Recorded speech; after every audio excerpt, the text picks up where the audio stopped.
नमस्कार, श्री स्वामी समर्थ। मी अर्पिता टिकम स्वागत करते तुमचं सगळ्यांचं माझ्या YouTube चॅनलवर।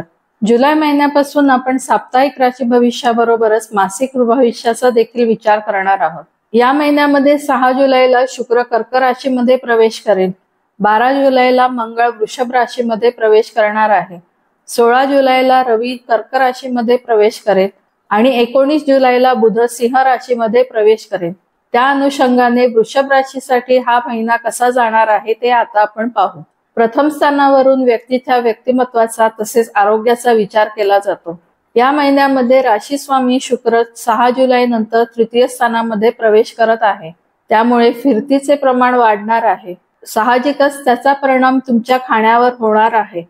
अष्टमेश गुरु आधीच लग्नात असल्याने प्रकृती थोडी नाजूकच राहील, त्यामुळे आरोग्याची काळजी घेणे आवश्यक आहे। ज्या लोकांना मधुमेह, कॅन्सर सारखे विकार आहेत त्यांनी खाण्याच्या वेळा अजिबात चुकवू नका। द्वितीय स्थानावरून आर्थिक स्थितीचा तसेच कुटुंबाचा विचार केला जातो।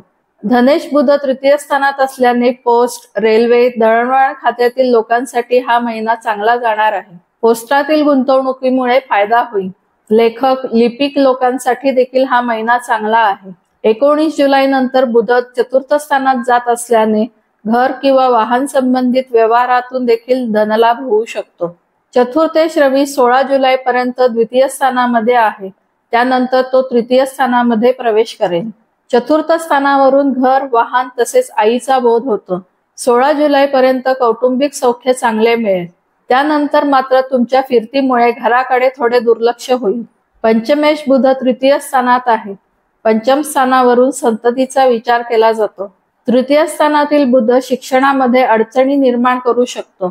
19 जुलै नंतर मात्र चतुर्थ स्थानामध्ये बुध प्रवेश करेल आणि शिक्षणाचे मार्ग मोकळे होतील। सप्तमेश मंगळ 12 जुलै पर्यंत व्ययस्थानात असल्याने जोडीदाराशी सुसंवाद साधणे थोडे कठीण होईल।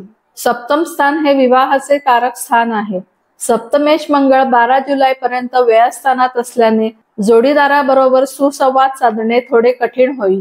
12 जुलै नंतर मंगळ वृषभ राशीमध्ये प्रवेश करत आहे, त्यामुळे तुमच्या मनाप्रमाणे गृहसौख्याचा आनंद घेता येईल।